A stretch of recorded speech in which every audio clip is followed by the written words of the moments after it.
Dear students, आज का हमारा टॉपिक है डिस्प्लेसमेंट रिएक्शन। हम टाइप ऑफ रिएक्शन कर रहे हैं, उसमें हम वियोजन और संयोजन अभिक्रिया के बारे में पढ़ चुके हैं।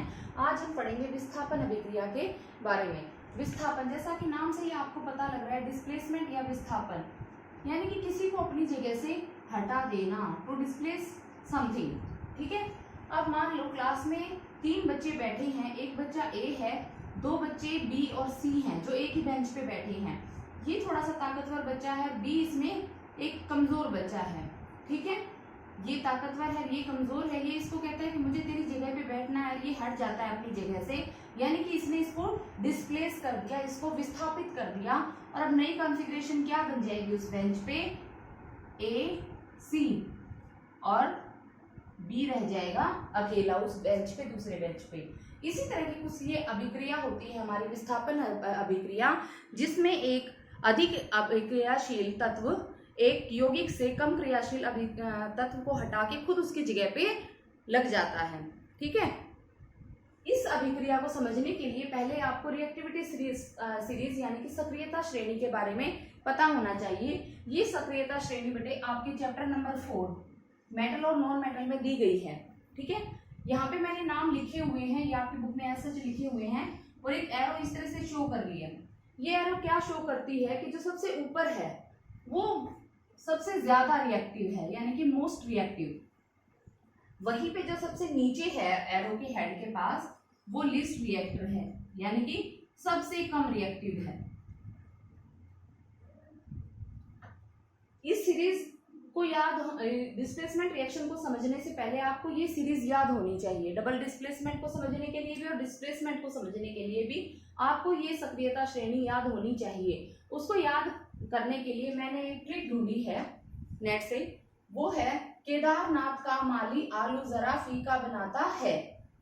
केदार का क से के, नाथ का एन से Na, का से कैल्शियम, मा से मैग्नीशियम, आ से एल्यूमिनियम, जरा से जिंक, फीका से आयरन का सिंबल होता है Fe, बनाता है लेड और है से हाइड्रोजन।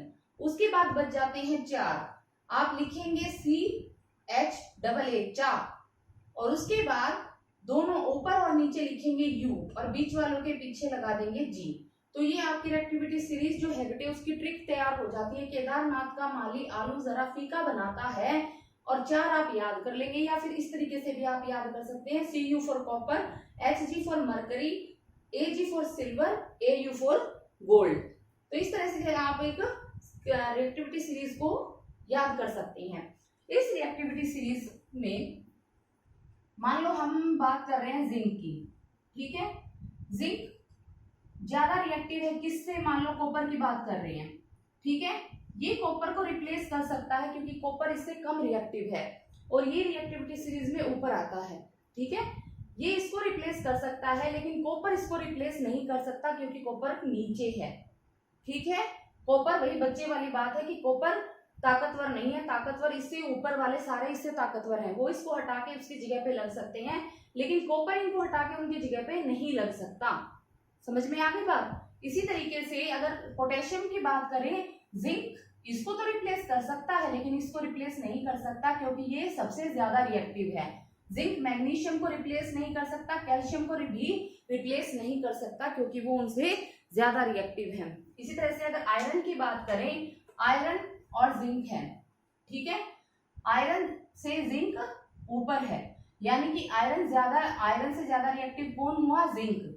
तो जिंक जो है वो आयरन को डिस्प्लेस कर सकता है। ठीक है। लेकिन जिंक जो है वो आयरन को डिस्प्लेस कर सकता है, लेकिन आयरन जिंक को डिस्प्लेस नहीं कर सकता क्योंकि रिएक्टिविटी सीरीज में आयरन नीचे है और जिंक उससे ऊपर है। ठीक है।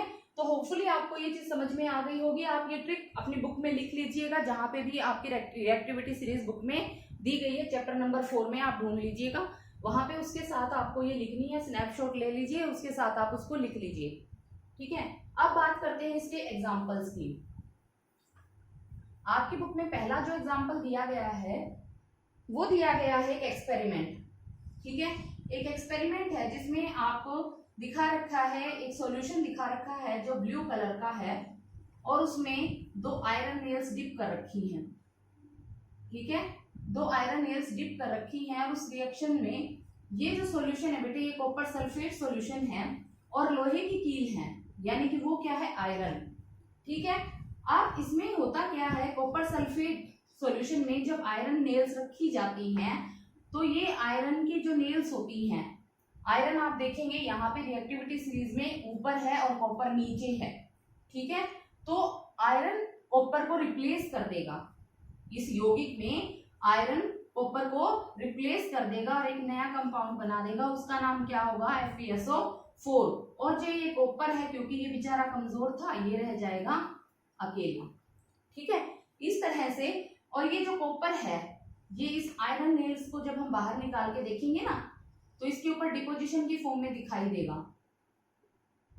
तो ये कॉपर यहाँ पे सबमिट, इसके ऊपर डिपॉजिट हो जाता है सॉलिड फॉर्म में, ठीक है, और ये चला जाता है लिक्विड फॉर्म में। ये जो सॉल्यूशन का कलर होता है ना बेटे, कॉपर सल्फेट का, ये होता है ब्राइट ब्लू कलर का, और जब ये कंपाउंड बन जाता है तो इसका कलर लाइट ग्रीन कलर का हो जाता है, इसका कलर फेड हो जाता है, क्योंकि अब जो यहाँ पे सल्फेट था, कॉपर को हटा के क्या बन गया, आयरन सल्फेट। उन्होंने जो एटम्स थे सल्फेट के, उन्होंने आयरन के साथ कंपाउंड बना लिया, नया कंपाउंड क्या बना, फेरस सल्फेट, ठीक है।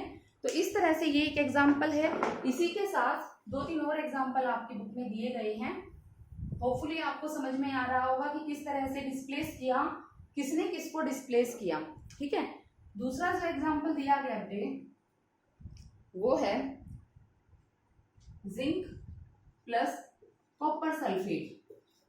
अब आप लोग 1 मिनट के लिए सोचिए कि आगे क्या होगा, ठीक है, पॉज करिए और अपने आप लिखने की कोशिश करिए कि क्या होगा। जिंक को आप देखिए, जिंक रिएक्टिविटी सीरीज में यहाँ है, कॉपर यहाँ है, कौन किसको रिप्लेस कर सकता है या नहीं कर सकता है, ठीक है।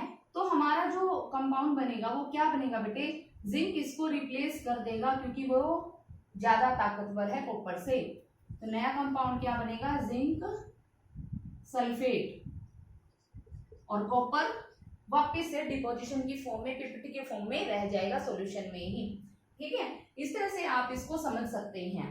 इसी तरह से और एग्जांपल दिया हुआ है लेड का और कॉपर क्लोराइड का, लेड प्लस कॉपर क्लोराइड। अब फिर वही 1 मिनट के लिए सोचिए कि आगे क्या होगा, वीडियो को पॉज करिए और खुद लिखने की कोशिश करिए कि आगे क्या होगा, ठीक है। अब लेड है, लेड कहाँ है, ये रहा, और कॉपर कहाँ है, ये रहा। क्योंकि कॉपर, लेड जो है उससे रिएक्टिविटी सीरीज में ऊपर है, तो ये इसको डिस्प्लेस कर देगा और खुद लग जाएगा उसकी जगह पे, ठीक है, में कॉपर। तो लेड क्लोराइड एक्वस फॉर्म में हो जाएगा और कॉपर सॉलिड फॉर्म में डिपॉजिट हो जाएगा उस बीकर के नीचे। तो ये रिएक्शंस है डिस्प्लेसमेंट रिएक्शन, यानी कि एक ने दूसरे को डिस्प्लेस कर दिया उस रिएक्शन में। होपफुली आपको समझ में आ गई होगी बेटे। Thank you for watching the video and keep watching the videos. Thank you.